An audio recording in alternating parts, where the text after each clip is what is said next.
আলহামদুলিল্লাহ রাব্বিল আলামিন ওয়াসসালাতু ওয়াসসালামু আলা নবিয়িনা মুহাম্মদ ওয়া আলিহি ওয়া আসহাবিহি আজমাইন, আম্মা বাদ। প্রিয় দিনী ভাইরা, আজ আমরা নবী আলাইহিস সালাতু ওয়াসসালামের একটি হাদিসকে সামনে রেখে কথা বলতে চাই, যে হাদিসটি সহিহ মুসলিমে বর্ণিত হয়েছে এবং একই ধরনের হাদিস সহিহ বুখারী সহ অন্যান্য হাদিসের কিতাবেও বর্ণিত হয়েছে। যে হাদিসে আমাদেরকে কবিরা গুনার ভিতরে সবচেয়ে বড় কবিরা গুনাহ, মহাপাপের ভিতরে সবচেয়ে বড় মহাপাপ যেগুলো, সেগুলোকে চিহ্নিত করে আমাদেরকে নবী আলাইহিস সালাতু ওয়াসসালাম সতর্ক করেছেন, আমরা যেন কবিরা গুনার ভিতরে, মহাপাপের ভিতরে আবার সবচেয়ে বড় মহাপাপ, সবচেয়ে বড় অপরাধ যেগুলো, সেগুলো থেকে বেঁচে থাকতে পারি। কোরআন এবং সুন্নাহয় যত নিষেধাজ্ঞা আসছে, এই সব নিষেধাজ্ঞাগুলোই মূলত বড়, কোনোটাই কি নয়, ছোট নয়। কারণ এই নিষেধাজ্ঞা আরোপ করছেন কে? আল্লাহ এবং তার রাসূল সাল্লাল্লাহু আলাইহি ওয়াসাল্লাম। আর আল্লাহ এবং তার রাসূল সাল্লাল্লাহু আলাইহি ওয়াসাল্লামের পক্ষ থেকে যখন কোন নিষেধাজ্ঞা আসে, সেই নিষেধাজ্ঞা আর কি থাকে না, ছোট থাকে না, তুচ্ছ থাকে না। কিন্তু এরপরেও ইসলামী শরীয়তে আল্লাহ এবং তার রাসূল সাল্লাল্লাহু আলাইহি ওয়াসাল্লাম যত কাজ করতে আমাদেরকে নিষেধ করেছেন, সেগুলোকে দুই ভাগে ভাগ করা হয়েছে। কিছু হলো সগীরা আর কিছু হলো কবীরা। কিছু হলো ছোট অপরাধ, কিছু হলো বড় অপরাধ। ছোট অপরাধ হলো কোরআন এবং সুন্নাতে যে সমস্ত অপরাধগুলো, যে সমস্ত নিষিদ্ধ কাজগুলোকে সাধারণভাবে নিষেধ করা হয়েছে, সেখানে কোনো শাস্তির কথা বলা হয় নাই। আর যেই নিষেধাজ্ঞার পাশাপাশি কোরআন এবং সুন্নাহ আমাদেরকে শাস্তির কথা বলেছে, অর্থাৎ এই নিষেধাজ্ঞা অমান্য করলে দুনিয়াতে শাস্তি হবে অথবা আখিরাতে শাস্তি হবে। দুনিয়াতে তার জন্য কোনো সাজা নির্ধারণ করে রাখা হয়েছে, অথবা আখিরাতের কোনো শাস্তির কথা বলা হয়েছে, অথবা সেখানে কোনো লানত, কোনো প্রকার অভিশাপ, কোনো প্রকার শক্ত কঠোরতা আরোপ করা হয়েছে। এরকম যদি কোনো নিষেধাজ্ঞা হয়, সেটা হবে কি? কাবীরা বা বড় অপরাধ। ছোট গুনাহগুলোও আবার যদি কেউ বারবার করে, তাহলে সেটা কি হয়ে যায়? বড় অপরাধে পরিণত হয়ে যায়। কারণ সেটা এক পর্যায়ে আল্লাহ সুবহানাহু ওয়া তাআলার প্রতি, তার রাসূলের প্রতি বেপরোয়া ভাবকে কি করে? প্রকাশ করে। এই জন্য প্রিয় বন্ধুগণ, সব ধরনের অপরাধ থেকে বাঁচার জন্য কি করতে হবে? চেষ্টা থাকতে হবে। এই বড় অপরাধ যেগুলো, সেগুলোর ভিতরে আবার সবচেয়ে বড় অপরাধ আছে কয়েকটি। আব্দুর রহমান ইবনে আবি বকরাতা রাদিয়াল্লাহু তাআলা আনহু তার বাবা থেকে বর্ণনা করেছেন, তিনি রাসূল আকরাম সাল্লাল্লাহু আলাইহি সাল্লাম থেকে হাদিস বর্ণনা করেছেন যে তিনি বলেছেন, আলা উনাব্বিউকুম বিআকবারিল কাবাইরি, তোমাদেরকে আমি সবচেয়ে বড় অপরাধ যেগুলো, মহাপাপ কবিরা গুনার ভেতরে আবার সবচেয়ে বড় কবিরা গুনাহ যেগুলো, সবচেয়ে বড় অপরাধ, সবচেয়ে জঘন্য অপরাধগুলো যেগুলো, সেগুলোর ব্যাপারে কি আমি তোমাদেরকে বলে দিব না? সেগুলো হলো তিনটি। আল ইশরাকু বিল্লাহ, এক নম্বর হলো আল্লাহর সঙ্গে শিরক করা। আল্লাহর সঙ্গে কি করা? শিরক করা। এর চাইতে বড় অপরাধ আল্লাহর জমিনে আল্লাহ সুবহানাহু ওয়া তাআলা আর সৃষ্টি করেননি। আর কোনো অপরাধ নাই যে অপরাধ শিরকের চাইতে বড়। প্রিয় বন্ধু, আমরা অজান্তে, অগোচরে, না বুঝে আমরা অবলীলায় কিন্তু অনেক ধরনের শিরক আমরা করে যাচ্ছি। দুই প্রকারের শিরক আছে, একটা হলো বড় শিরক আর একটা হলো ছোট শিরক। বড় শিরক কোনগুলো? বড় শিরক হলো এমন শিরক যে শিরকের ফলে মানুষ ইসলাম থেকে কি হয়ে যায়? বের হয়ে যায়। ইবাদত আল্লাহর জন্য করলো, অন্য কারোর জন্য করলো। সিজদা আল্লাহকে করলো, কোনো কবরে মাজারে গিয়েও করলো। দোয়া, এটা ইবাদত, এটা আল্লাহর কাছে করলো, আবার কোনো মাজারওয়ালার কাছে গিয়ে সেখানেও চাইলো, সেখানেও দোয়া করলো, সেখান থেকে সন্তান চাইলো, ব্যবসা উন্নতি চাইলো, রাজনীতির উন্নতি চাইলো। এই সবগুলা বড় শিরক। এর ফলে মানুষ কি থেকে খারিজ হয়? ইসলাম থেকে খারিজ হয়ে যায়, বেঈমান হয়ে যায়। এটা হলো বড় শিরক। এই বড় শিরক আল্লাহ তাআলা মাফ করেন না। আল্লাহ বলেছেন, ইন্নাল্লাহা লা ইয়াগফিরু আন ইউশরাকা বিহি ওয়া ইয়াগফিরু মা দুনা যালিকা লিমান ইয়াশা। আল্লাহ সুবহানাহু ওয়া তাআলা তওবা ছাড়া যে কোনো গুনাহ মাফ করে দিতে পারেন। বান্দা তওবা না করলেও আল্লাহ তাআলা চাইলে মাফ করে দিতে পারেন। সাধারণত মাফ করেন না, চাইলে মাফ করতে পারেন, সেটা আল্লাহ তাআলার ব্যাপার। কিন্তু আল্লাহ তাআলা নিজের জন্য নিজে এটা অবধারিত করে রেখেছেন যে তিনি তার সঙ্গে শিরক করলে, আল্লাহর সঙ্গে কেউ পার্টনার সাব্যস্ত করলে, সেটাকে আল্লাহ তাআলা কি করবেন না? ক্ষমা করবেন না। এটা ক্ষমার অযোগ্য অপরাধ। হ্যাঁ, যদি কেউ তওবা করে দুনিয়া থেকে মারা যায়, কোনো মাজারে, কোনো কবরে সিজদা করেছে, সেখানে গিয়ে সন্তান চাইছে, কোনো বড় ধরনের শিরক করেছে, অথবা অন্য যতভাবে বড় শিরক হতে পারে সেগুলো করেছে, পরে আল্লাহর কাছে আবার ক্ষমা চাইছে, সেটা ভিন্ন কথা। তওবা করতে ফিরে আসে, সেটা আল্লাহ তাআলা অবশ্যই কি করবেন? মাফ করবেন। তাহলে শিরকের ভিতরে বড় শিরক যেটা, সেটা সবচেয়ে জঘন্য, আর ছোট শিরক যেটা, সেটাও কম জঘন্য নয়। ছোট শিরক হলো কথাবার্তার ভিতরে বলার ভুল। আমরা আল্লাহর সঙ্গে, আল্লাহর শক্তিমত্তার সঙ্গে, আল্লাহর যে সমস্ত গুণাবলী আছে সেগুলোর সঙ্গে অন্য কাউকে কি করলাম? পরোক্ষভাবে শরীক করে ফেললাম। উপরে আল্লাহ, নিচে তুমি, আগে আল্লাহ, পাশে তুমি, এই জাতীয় অনেক উল্টাপাল্টা কথা আমরা বলি, অনেক সময় কোনো আমল করি, দিনই কোনো কাজ করি, কিন্তু সেখানে দুনিয়ার কোনো ধান্দাও থাকে আল্লাহকে খুশি করার পাশাপাশি। এই সবগুলোই ছোট শিরকের অন্তর্ভুক্ত। আল্লাহ তাআলা আমাদেরকে বড় শিরক, ছোট শিরক সবগুলা থেকে বেঁচে থাকার তৌফিক দান করুন। শিরক থেকে বেঁচে থাকার জন্য সবচেয়ে বড় এবং প্রধান উপায় হলো শিরক সম্পর্কে জ্ঞান অর্জন করা। তাওহীদ এবং শিরকের জ্ঞান যদি আমার মধ্যে থাকে, তাহলে ইনশাআল্লাহ আমি শিরক থেকে কি করতে পারবো? বেঁচে থাকতে পারবো। আমরা অজান্তে না জেনে শিরক করে ফেলছি, যার কারণে আমার ঈমান থেকে আমি কি হয়ে যাচ্ছি? খারজ হয়ে যাচ্ছি। তাহলে সবচেয়ে বড় অপরাধের ভিতরে 1 নম্বর অপরাধ হলো আল ইশরাকু বিল্লাহ, আল্লাহর সঙ্গে কি করা? শরীক বা পার্টনার সাব্যস্ত করে ইবাদত করতে গিয়ে, দোয়া করতে গিয়ে যে কোনো ভাবে আল্লাহ ছাড়া অন্য কারোর নামে আপনি শপথ করলেন, এটাও এক ধরনের কি? শিরক হয়ে যায়। আল্লাহ ছাড়া অন্য কারোর নামে আপনি মান্নত করলেন, আল্লাহর নামে মান্নত করতে হয়, মান্নত করলেন কোনো মাজার নামে, কোনো পীরের নামে, তাহলে এটা কি হয়ে যায়? শিরক হয়ে যায়, যেগুলো আমরা অহরহ করছি, আমাদের সমাজে অনেকেই করে চলেছেন। আল্লাহ আমাদেরকে হেফাজত থাকার তৌফিক দান করুন। দ্বিতীয় যেই অপরাধটি মহা অপরাধ, মহাপাপ, কবিরা গুনার ভিতরে আবার সবচেয়ে বড় কবিরা গুনাহ, সেটা হলো উকুকুল ওয়ালিদাইন।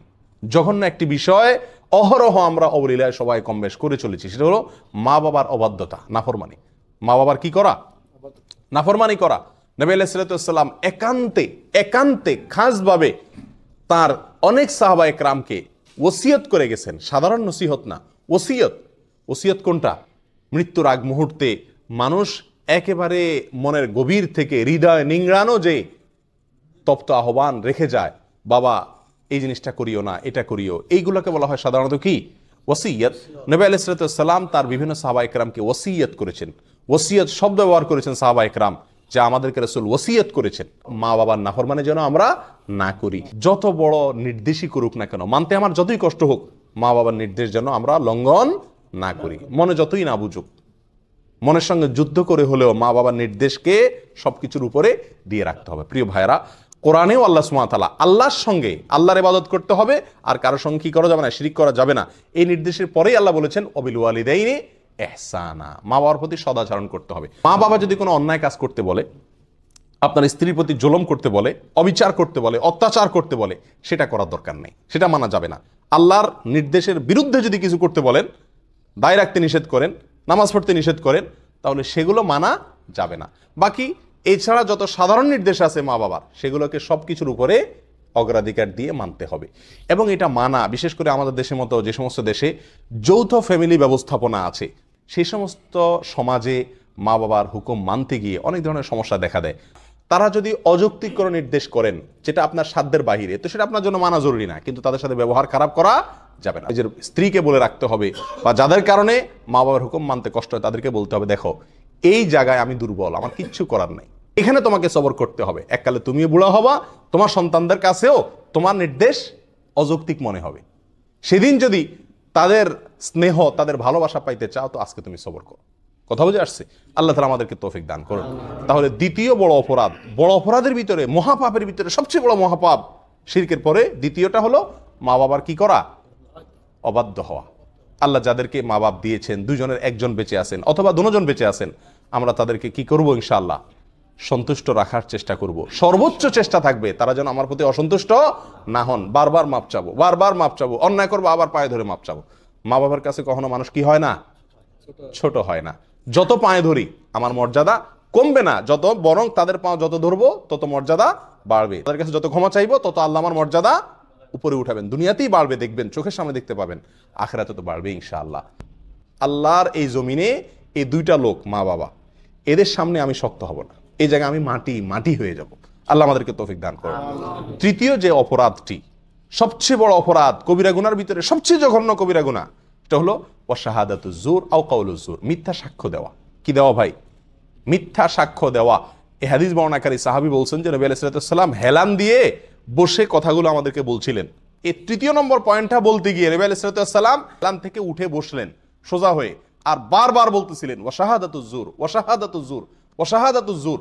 এতবার তিনি বলতেছিলেন, আমরা তখন মন থেকে চাইছিলাম যে রাসূল যেন একটু থামে, আর কত বলবে, অর্থাৎ বিষয়টা আমাদের উপরে অনেক কঠিন হয়ে যাচ্ছে। এত বারবার তিনি বলছিলেন। মিথ্যা সাক্ষ্য দেওয়া অপরাধ সমূহের ভিতরে, কবিরা গুনার ভিতরে এটা অনেক বড় মাপের কবিরা গুনাহ। এখন আপনারা কেউ বলবেন যে মিথ্যা সাক্ষ্য দেওয়া, এটা তো আমাদের জীবনে খুব, এই পরিস্থিতির সম্মুখীন আমরা খুব কম হই। সাক্ষী দেওয়া এটা তো আদালতে হয় সাধারণত, আদালতে অনেকে আছে আমরা জীবনে একবারও যাই না, বেশিরভাগ লোক যাই নেই। তাহলে মিথ্যা সাক্ষ্য দেওয়ার এই বিষয়টা থেকে তো আলহামদুলিল্লাহ আমরা মুক্ত না ভাই। বহু ক্ষেত্রে আমরা মিথ্যা সাক্ষ্য দিয়ে থাকি নিজের অজান্তে, আমরা জানি না যে এটা মিথ্যা সাক্ষ্য হয়ে যায়। যেমন আপনাকে কেউ জিজ্ঞাসা করলো, ভাই লোকটা কেমন, হয়তো সে তাকে চাকরিতে নিবে বা তার সাথে কোনো লেনদেন করবে, আপনার সঙ্গে হয়তো তার দোস্তি আছে, আপনি বলে দিলেন না তার মতো মানুষ হয় না, অথচ লোকটা সুবিধার না। অথবা আপনার সঙ্গে তার শত্রুতা আছে, লোকটা কিন্তু ভালো, আপনি বলে দিলেন না সে কি মানুষ নাকি, মানুষের জাত না। এটা কি দিলেন আপনি? মিথ্যা সাক্ষী দিলেন। কথা বোঝাতে পারছি? আমাদের দেশে, গ্রাম দেশে জিনিসগুলো বেশি হয়, শহরেও কম বেশ হয়। বিয়ে শাদী উপলক্ষে হয়তো কেউ মেয়ে দেখতে আসছে দূর থেকে কোনো গ্রামে, অথবা ছেলে দেখতে আসছে, তো জিজ্ঞাসা করলো আপনাকে যে মেয়েটা কেমন ভাই, ছেলেটা কেমন ভাই। তো আপনার সাথে সম্পর্ক যদি ভালো থাকে, তত ব্যাড রেকর্ডই থাকুক তাদের, আপনি বলে দেন কি, আরে ভাই এ তো হাজারে একটা, মাশাআল্লাহ। আর যদি আপনার সাথে সম্পর্ক খারাপ থাকে, তখন বলে দেন কি, যত ভালোই হোক বলে দি ভাই আপনি যেমনি আসছেন তাড়াতাড়ি সরেন ভাই, আল্লাহ বাঁচাইছে, আমার জিজ্ঞেস করছেন আপনারা, একবার দরা তো খাইছিলেন, এখন সর্বনাশ, হাই হাই আর জায়গা পান নাই আপনারা। এই সমস্ত কথা আমরা বলি কি বলি না? এগুলো সব কি মিথ্যা সাক্ষী দেওয়া। লোকটা ভালো বা মন্দ, যেমন আমি যতটুকু জানি ততটুকু বলতে হবে, তার সাথে আমার সম্পর্ক যাই থাক না কেন, না হলে সব কি হয়ে যাবে, মিথ্যা সাক্ষ্য হয়ে যাবে। মিথ্যা সাক্ষ্যের আরো বহু চিত্র আমাদের সমাজে কম বেশ আছে।